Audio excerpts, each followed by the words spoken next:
Hey, it's up Periscope. Let's see if this thing's gonna work for me. There we go. I'm live on Periscope.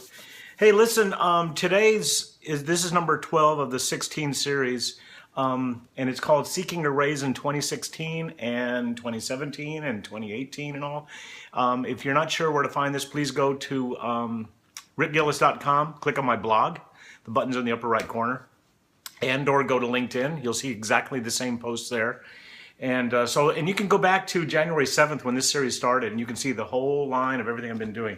I have been asked to do a promote masterclass at an event later this year. There's going to be a whole bunch of people there, and that's going to be a lot of fun. I'm really looking forward to it. But more importantly to this point now is that yesterday I was working on this post, and I'm also working on that slide presentation for that half-day class, which is going to include a lot of interaction, which I'm really looking forward to that. But one of the things that I hit, and you need to understand, I'm not a psychologist by no stretch, is the DISC assessment. Now, DISC stands for, it's the D-I-S-C, and it's a psychological assessment. And DISC stands for, the D is dominance, an individual who is results-oriented, firm, and strong-willed. The I is a person of influence, an outgoing, optimistic, enthusiastic person. That would be. S is steadiness, someone who is analytical, reserved, and precise. And C, the C in DISC stands for compliance or compliant, somebody who's accommodating, patient, and humble. Now, the reason I'm bringing this to your attention is because I have always had a term for people who have the hardest time promoting themselves, and that is what I call the analyticals, which are the IT professionals, accounting types, financial types, engineers. They really have a hard time. People in those work, well, with exceptions, of course, but most people that do those kinds of jobs do have a hard time speaking out and promoting themselves. It's interesting because in my practice, what I've done is those people who are of that persuasion, I work with them to develop this accomplishment list, but I need to just get them capable of expressing that number one accomplishment or that number two accomplishment at an interview that will then get somebody to ask a question, because analyticals, once they're asked about the process, how did you do something, that's when they really open up. They open up big time and they'll tell you all the process. They're really proud of it.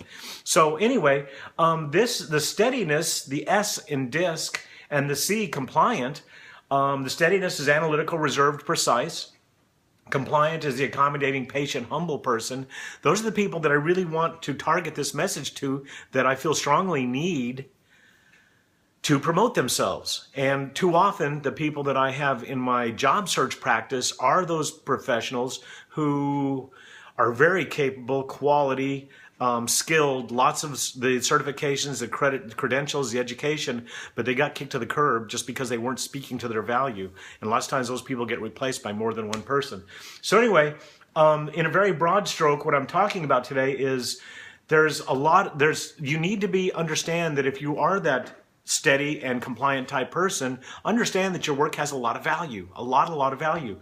And understand too that, and I've said this before in this series and in my writings, that the hotshot sales guy goes out and makes the deal, but it takes a lot of people to deliver on that deal. There's engineering, there's manufacturing, there's trucking, there's everything that goes into the deal, and all of that contributes. So there's a lot of value in there. I want people to really, really be thinking about that value. Now, I'm going to go back to something that I've said in the very, very beginning of this presentation, this series, and that's fundamentally you only have about 40 years to make your life happen. From the time you graduate college, high school, trade school, not high school, but college and trade school, and you go into your career, you basically have about 40 years to make it happen.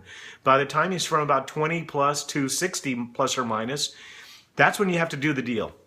That is, invest, buy, raise your kids, leave a legacy behind, all those things you want to do. You have about 40 years. And yeah, we're living longer, and yeah, age discrimination is going to catch you. I know it. I see it every single day. I counsel people every single day about that. So I'm going to end this little quick post with a quote that is hi, Retro Queen. Thank you for joining me.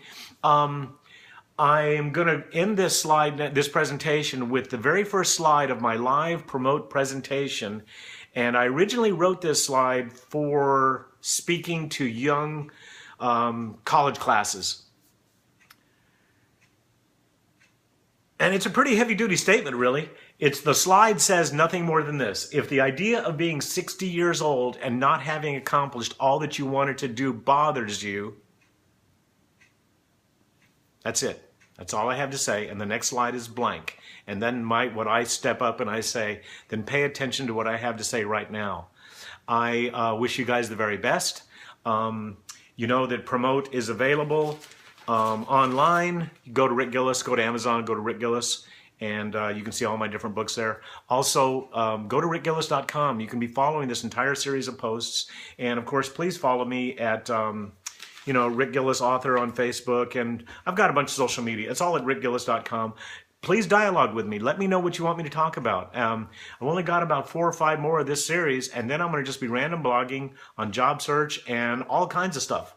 So if you have questions and you want to know more, please let me know. Thank you. Periscope down. Thank you, Retro Queen. Periscope down. I'm out.